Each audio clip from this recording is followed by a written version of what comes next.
Good morning deer blogger, সবার সাথে তোমাদের স্বাগত। তো এখন থেকে আমি আমার ব্লগটা স্টার্ট করলাম। এখন চা করবো, রান্না করে সমস্ত কাজ বাকি রয়েছে। তো একটু দেরি হয়ে গেল ঘুম থেকে উঠতে, 7:30 মতন বাজে।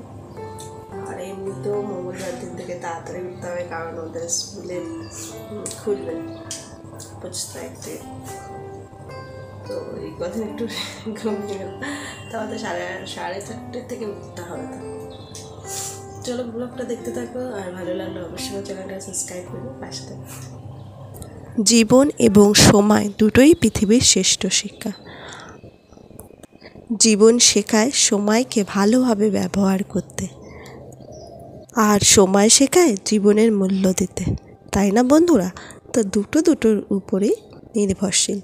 সময় আর জীবন দুটো পারস্পরিকের উপর নির্ভরশীল। যেমন আমাদের জগৎটাই সব একে অপরের উপর নির্ভরশীল।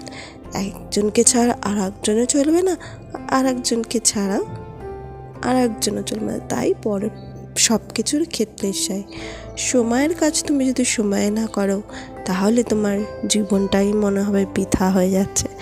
আর জীবনে সময় না দিলেই সেই মূল্যবোধটা জীবনের বোঝা যায় না, তাই না?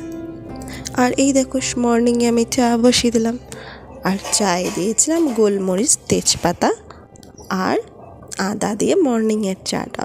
নিজের সর্দি যাদের লাগে, ঠান্ডা যাদের লাগে, তো তাদের জন্য মর্নিংয়ে এরকম একটা চা খুবই ভালো। আর এদিকে হাজবেন্ডকেও দিয়ে দিলাম, শ্বশুর শাশুড়িকেও দিয়ে দিলাম। আর এদিকে আমি করতে চলেছি ওদের জন্য দুধ গরম। দুধের মধ্যে তেজপাতা আর এলাচ দিয়ে আমি দুধটা ফোটাতে বসে দিয়েছি। চাটা খেয়ে ওদের আমি ডাকবো। আর এখানে আমি কিছু ড্রাই ফ্রুট কালকে আর তুলে ভেজাইনি, তো এখন ভিজিয়ে দিলাম, কী করবো, দুপুরে খাবো। আর এখানে আমি চায়ের বাটিগুলো এগুলো ধুয়ে নিলাম। তো তারপর আমার মর্নিংয়ের সব কাজই কমপ্লিট হয়ে গেছে। এবার আমি ব্রেকফাস্ট স্টার্ট করব। হাজব্যান্ড অফিসে যাবে, তার প্রিপারেশন। তো দেখতে থাকো, আশা করি তোমাদের ব্লগটা ভালো লাগবে। আর এই দেখো, আমি সোফাটা একটুখানি আর এখানটা একটু গোছানো বাকি ছিল, যে আর এটা রেডি করে নিলাম। আর কালকে ওদের বাবা এগুলো তো মলাট দিয়েছে ওদের নতুন বুকগুলোতে, তো সেগুলো এখানে রাখলাম। রেখে সোফার মধ্যে রাখা ছিল, ওটা সোফাটা ঠিক করে তারপর আবার রেখে দেবো, পরে জায়গায় ওদের বুক সেলফে রেখে দেবো। আর এখানে তোমার সোফাটা ভালো করে টান করে নিলাম। আর এই যে হ্যাপি বার্থডের আরোহীর যে হ্যাপি বার্থডে রোজ, ওটা এখনও খোলা হয়নি, তো ওটা খুলে দিতে হবে। ঘড়িটাও লাগানো হয়নি, এখানে ঘড়িটা ছিল, সেটাও লাগাতে হবে। আর এখানে দেখো, এখানে একটা বেডশিট আমি পেতেছিলাম, এটা খুব দেখতে সুন্দর। সোফার কভার লাগানো ছিল, লাগানো একটা কভার আছেই, ওটা পুরো সেট করা সোফার সাথে। তো এখানে তাও একটা আমি চাদর পেতে রাখি, যেটা দেখতেও ভালো লাগে। আর কভারটাও তাহলে প্রায় ধুতে হবে না, চাদরটা ধুয়ে দিলেও হবে। তো এটা আমি একটা কাঠের ইয়ে দিয়ে ওটাকে স্ট্রেট করছি, ঢুকিয়ে দিচ্ছি। ভিতর দিকটা পুশ না করলে এই জায়গাটা ঠিক থাকে না, তো সেটাই করছিলাম।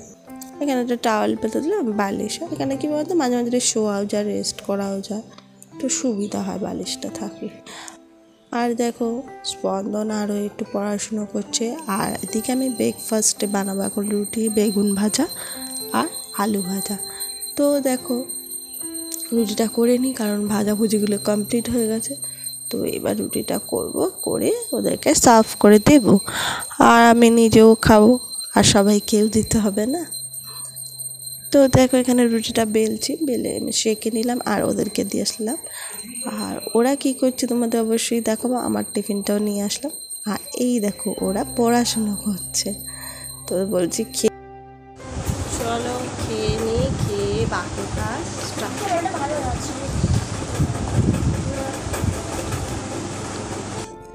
আর এখানে তোমাদের দাদা এনেছে শোল মাছ আছে, তো সেটাই ভালো করে ধুয়ে নুন হলুদ মাখিয়ে রাখলাম। তো ওটাই আজকে হবে, শোল মাছ রান্না করব আর পালং শাক। আর কালকে আমসত্ত্ব খেজুরের চাটনি আছে, ব্যাস এটাই আমাদের লাঞ্চের আজকে প্রিপারেশন থাকবে। আর এই দেখো, সমস্ত কিছু কেটে নিয়েছি পালং শাকের জন্য। বেগুন, কুমড়ো, মিষ্টি আলু, বড়ি দিয়ে করব।